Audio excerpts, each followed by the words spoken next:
सुरुवात करते. स्टिचिंग सुरेखामध्ये सगळ्यांचं मनापासून स्वागत आहे. माझ्या चेहऱ्यावरून तुमच्या लक्षात येत असेल हळदीचा कार्यक्रम चालला आहे. वरती आवाज आहे. मी आले कर्नाटकामध्ये माशाळला, म्हणजे सरांची आत्याची मुलगी राहते इथं, तिच्या मुलीचं लग्न आहे. म्हणजे कसं सांगता, सासऱ्याच्या माझे सासरे आहेत ना, तिच्या भाचीच्या मुलीचं असं. तर खूप आग्रह केलं होतं. मी एकटीच आले, सर आणि मुली आले नाही आहेत. आणि इथं आल्यानंतर थोडंफार हातात बांगड्या दिसत आहेत तुम्हाला, भरपूर बांगड्या भरलेल्या आहेत. अजून मेहंदी काढायचं आहे. तर काल मेहंदीचा कार्यक्रम होता, मी मेहंदीला पोचू शकले नाही. आज हळदीला पोचले मी. आणि आज सुवासिनी जीव घालणं, बांगड्या भरणं, बरेचसे कार्यक्रम होते. थोडंफार शूट घेतलेलं आहे मी. आणि अजून एक म्हणजे इकडं सगळी बोलीभाषा कन्नड आहे, मराठी बिलकुल समजत नाही. त्यामुळे ह्या व्हिडिओमध्ये थोडंफारच मी जास्त हे केलेलं नाही. आणि लग्न आहे इथून 5-6 तास लांब, खूप लांब आहे. उद्या निघायचं आहे. उद्या तिकडची हळद आहे. आज मुलीची हळद होती इथं. ॲक्च्युली आमच्याकडे नवरा नवरीला मिळून हळद लावतात, पण आता हिला तिकडं घेऊन जायचं आहे म्हणून आज इथं हळदीचा छोटासा कार्यक्रम केला. सकाळी बांगड्या भरणं, सुवासिनी, देवाची पूजा, सगळंच. व्हिडिओ खूप मी थोडंच शूट घेतलं आहे, कारण कामं करायचे होते सगळं. लग्नामध्ये तुम्हाला हे माहिती आहे, मोबाईल कोणाच्या हातात देऊ शकत नाही, म्हणजे जमत नाही कोणाला. आणि इकडं अनकम्फर्टेबल असतात ह्याच्यामध्ये, म्हणजे असं यूट्यूबवरती ह्याच्यावरती व्हिडिओ टाकतो आहे. तर ह्याच्यामध्ये सगळे मी शॉर्ट जॉईंट करणार आहे. दोन्ही तिन्ही मिळून एखादाच व्हिडिओ होईल असं वाटतं आहे. तर चालेल, वरती सगळे जेवतात, मीही जेवून येते, मग त्यानंतर भेटते.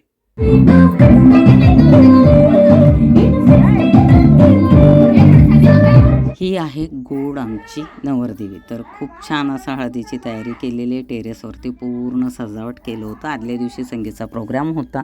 आजूबाजूला तुम्हाला भरपूर आवाज येईल, हे आधीच सांगते मी, कारण वेळ पण नाही आहे, शूटिंग घ्यायला कोणी सोबत पण नाही आहे. जितके जमले तितके क्लिप घेतलेत आणि मी त्यात ॲड केले. तर खूप छान आहे स्वभावाने. तर हिचं शिक्षण PhD झालं आहे कर्नाटकमध्ये, बेंगलोर आणि हुबळी ह्या साईडला. आणि सगळेजण तिचे भाऊ, बहीण, मैत्रिणी आणि भावाचे मित्र, ते सगळे मिळून खूप छान तयारी केले. गावाकडे ह्या निमित्तानं येणं होतं आणि सगळ्यांशी भेटणं होतं. लग्न कार्यामुळे सगळ्या जणांची, नातेवाईकांची भेट होते. इकडे बघ बाळा, आता आला बघ. एकतर कार्यक्रम, त्यात मानपान, पाहुणे रावळे, त्याच्यामध्ये शूट घेणं, तेही गावाकडे. बरेच लोक अनकम्फर्टेबल असतात, ही एक सगळ्यात मोठी अडचण असते. मी हळद लावताना कोणाच्या हातात मोबाईल होते हेही माझ्या लक्षात नाही, पण तोही क्लिप घेण्यात आला. तर खूप छान वाटतं. आणि त्याच्यात तिच्या सगळ्या मैत्रिणींचा गोंधळ पहा. तर हळदीच्या वेळेस बरेचशा आता पद्धती आहेत वेगवेगळ्या, म्हणजे फोटोशूट असतं, परत रील करायचं असतं, त्याच्यामध्ये मैत्रिणींचं काहीतरी असं प्लॅनिंग असतं, ते सगळं चाललं होतं. माझं कुठल्याही कार्यक्रमात आल्यानंतर मला जितकं जमते तितकं मी जास्त मदत करण्याचा प्रयत्न करते. जे मला देतात काम ते मी पूर्ण करण्याचा प्रयत्न करते, कारण आपण एवढ्या लांबून आलेलो असतो आणि कार्यामध्ये कितीही जणं असतील तरी ते सगळे कमी पडतात कामं करायला. हे तुम्हालाही माहिती आहे. वाटून घेतलं तरी खूप वेगळं असतं वातावरण, पण खूप छान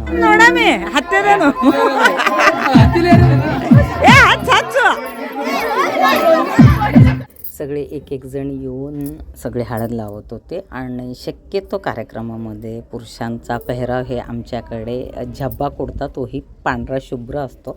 नंतर तो हळदीने पूर्ण माखला जातो. बघूया ह्याच्यामध्ये मी शूट घेतलंय का, तर सगळे येऊन हळद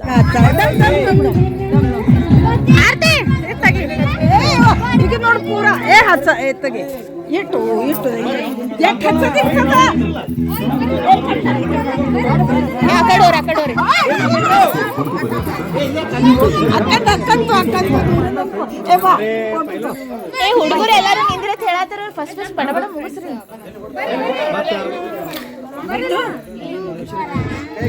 ಅವ್ರೀಗ ಇಲ್ಲಿ ಹಚ್ಚಲಿ ಇವ್ರು ತೊಳ್ಕೊಂಡು ಬಂದಾರ, ಹಚ್ಚ್ರಿ. ಅವ ಈ ಕಡೆ कॅमेरा म्हणजे काय आहे ते समजतं आपणाला. म्हणजे आपण खूप आठवणी साठवतो त्याच्यामध्ये बऱ्याच गोष्टी. कारण मी बऱ्याचदा असं सहज शूट घेतलेलं सुद्धा नंतर खूप जणांच्या आठवणीसाठी ते माझ्याकडून क्लिप मागून घेतात.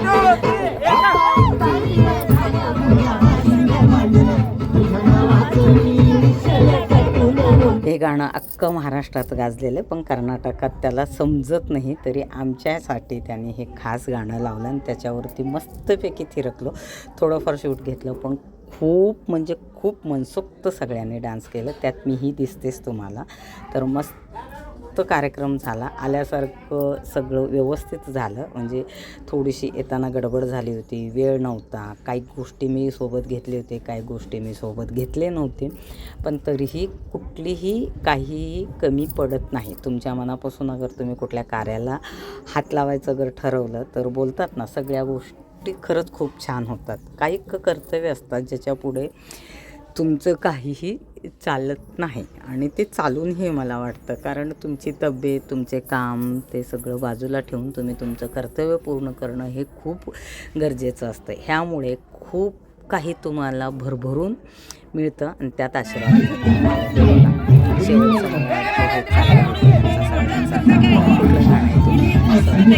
तुमच्या लक्षात येत असेल तर खूप छान कार्यक्रम झाला.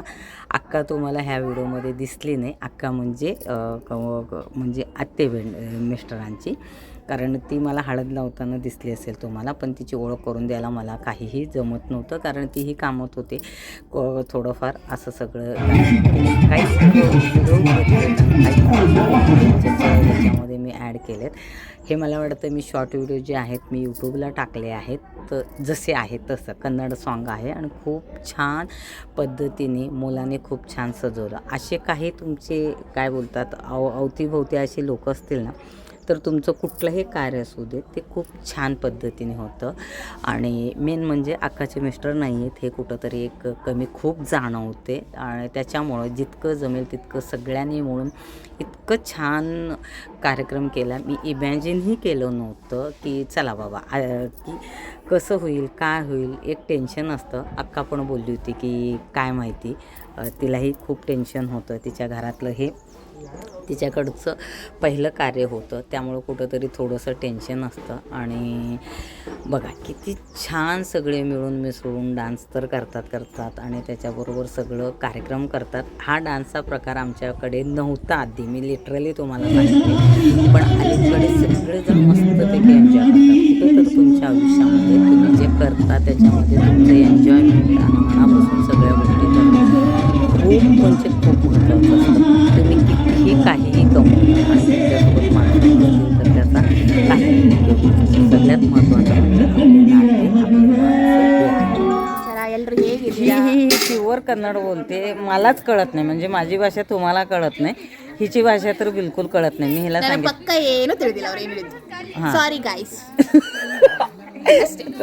मेहंदी काढून घ्यायचं हिच्याकडून. मेहंदी खूप छान काढते. आज हळदीचा कार्यक्रम कसा झाला ನೋಡಿ ನನ್ನ ಮೇನಿ ನೋಡಿ ಎಷ್ಟು हिला कळतच नाही दम. अर्शिन कार्यक्रम ಹ್ಯಾಂಗಾಯ್ತು ಗೆಳತಿದ? ಸೂಪರ್ ಆಗೈತು, ಸಖತ್ತಾಗೈತು. क्या डान्स करत होत्या. किती वाजले? 12 वाजले तरी अजून नाचणं चालू जेवण. ಸಾರಿ ನಿಂತ್ಕೊಳಕ್ ಆಗ್ತಿಲ್ಲ, ಬಟ್ ಆದ್ರೂ ರಿಕ್ವೆಸ್ಟ್ ಮಾಡಿದ್ವಿ. हा हा हा हा एक I am so sweet. Pure Kannada बोलते. हे कन्नड मलाही जमत नाहीये, पण खूप छान ग्रुप आहे. पण जमत कोणालाही जमत नाही. ಏನ್ ಹೇಳ್ತಿದ್ರೆ ನಿಜವಾಗ್ಲೂ ನಂಗೆ ಅರ್ಥ ಆಗ್ತಿಲ್ಲ. ಬೈಕೊಂಡ್ರು ಪರವಾಗಿಲ್ಲ, ನನ್ ಖುಷಿ ಇಲ್ಲ ಅದು ಬರ್ತದ. ಅದಕ್ಕೆ so sweet of you guys. Good night bye. हिचं गोंधळ. नवरी अशी जेवते आणि तिच्या नवरदेवाकडून कॉल आलेला, तिकडं संगीतचा प्रोग्राम चालू आहे. नवरीने मला सांगितलं होतं की थोडेफार व्हिडिओ घेऊन तो माझे एडिट करून यूट्यूबला टाकल्यानंतर शॉर्ट पाठव. आणि जो मला वाटतं हळदीचं लागलेलं मी काहीतरी एक व्हिडिओ केला, हे एडिट करायच्या आधी मी तिला पाठवले. इतकी खुश झाली होती की बोलते तुझं आधी यायचं प्लॅन असतं तर मी खूप काही प्लॅन केलं असतं. मी म्हणले खरंच जमणं खूप कठीण होतं, कारण माझं शिलाईचं काम आहे. त्यानंतर छोटीची 12वी आहे, पण दोघीही माझ्या मुली खूप समजदार आहेत. तर श्रद्धा मुलगा मोठी तिने सांगितले आई तू जा आणि तू खूप छान मस्तपैकी कार्यक्रम करून ये, मी छोटीचं सगळं बघते. तर असं काही काय बोलतात घरातून सगळ्या गोष्टीला पाठिंबा असल्यानंतर तुम्ही हे कार्य खूप छान पद्धतीने करू शकतो. पण छोटीचा एक नेहमी प्रश्न असतो माझ्या छोट्या मुलीचा की ते बाबाचे नातेवाईक आहेत आणि आई का जाते.